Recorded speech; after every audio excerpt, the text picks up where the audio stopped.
Hello guys! For today's video, maglalaga tayo ng oxtail. O, diba? Oxtail tayo guys. At ilalaga natin siya ng at least 2 oras kasi ang gusto ko talaga is soft and tender.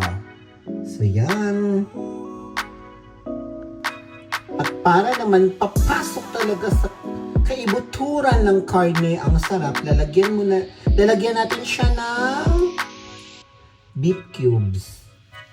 2 peraso na beef cubes while nilalaga siya para sarap to the meat. O, diba? So guys, kumukulo-kulo na siya pero super tigas pa rin. So, nasa low temperature lang yan guys. Nasa number 3 lang yan siya para hindi mabigla.